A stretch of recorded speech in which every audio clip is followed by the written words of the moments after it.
What I really like about this compact system are all the functions, all the possibilities you have, plus the fact that you have 3 oscillators with many different waveforms, outputs, and also a lot of LFOs, which allows to a lot of modulations. I never had this before in such a compact system, to be honest.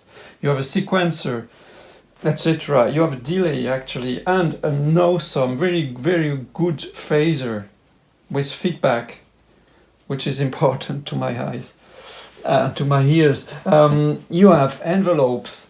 You have 3 envelopes. It can be very complex. And you have VCAs on it.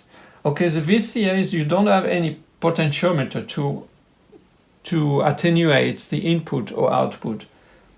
It's quite direct, but it is okay. It's more in the sense of modulating it. And also you have the mixers if you really want to control the signal which goes in the CV input, or in the input actually. You can go through a CV mixer. You have 4 of them. And you can go also through the audio mixer if you want.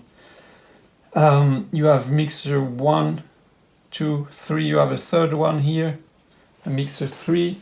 So you can also mix or attenuate some signals going through the mixers, the different mixers, being audio or CV.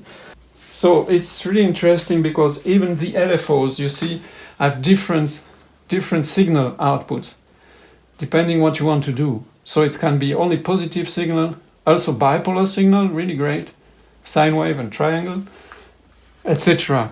And as you see, you have CV input on every LFO. You can also reset the LFOs, it's really important. And look at the LFO 4. You have a frequency, a swing, and a count. It's not just an LFO, a standard regular LFO. You can just add some swing in it. And about the VCOs again, you see you have a lot of outputs. Sawtooth, triangle, sine wave, square, 3 square. It sounds a bit digital, you know, like you mix 3 square, but not the same phase. You have a sub for the square, and you have so many inputs. You have 2 CV in, one is controllable via attenuator. You have FM input, pulse width modulation. You see you have 3 input for pulse width modulation. 2 for this 3 square and 1 for the square. And you have a sync in on each oscillator. You have many possibilities, and this is great. I mean, this is not unique, but really good. Here there is a small error on the panel. It's not a triangle wave coming out here, it's a sine wave. So you have a ring modulator, you have noise output, analog, digital. With digital you can adjust the timbre, which is changing the clock of the digital noise. And wave multiplier is kind of tricky. I use it more as a clock divider than a wave multiplier. You have sample and hold, a simple one but effective, of course, as you have also noise output that you can send in for really random sample and hold signals.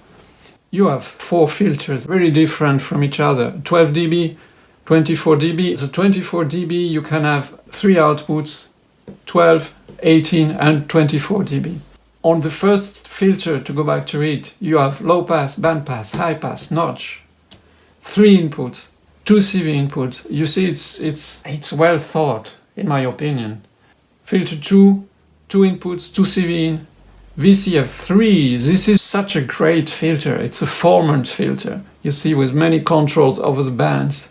So you can have the band pass, low pass, etc. and a mix of them. Different CV input for different bands. It's really well thought.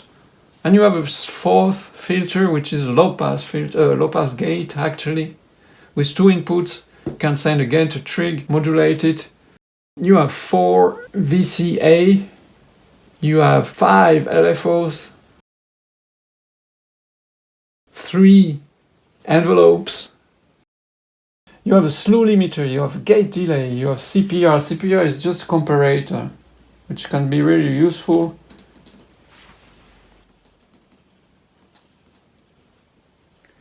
And slew limiter, yeah, as a delay. On the 2D, you have 3 position switch.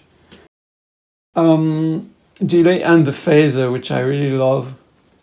Input, feedback input with feedback control over potentiometer. Outputs, the different mix output. You have a rectifier. DC out, very useful, plus minus 5. You have a wave shaper, which I like very much. You have a sequencer, clock input, CV input, reset, great one with a buffer. You have inputs also, you know, with the envelope follower, which is great. You send some audio signal and you get a gate, a trigger, and an envelope out of it. Then you have the outputs. I just did like this because I use one cable, so I'm doubling the signal. You have 2 rows of outputs which you can control. You can control the pan of each one and the amplitude of each one. You have 2 inputs per mixer here. A VCA input, so you can control via VCA, via CV, so to say. You can control the pan, and you can just send some external signal. It's an auxiliary input. If you send a signal, it goes direct to the output. Yeah, here you can organize them as you want. They were thought to be connected to the back of the system where you'll have some 3.5 millimeter jacks. So that's it. That's what I like about this system. This is provisional. I'm waiting for wood to finish it and to be able to mount it really correctly.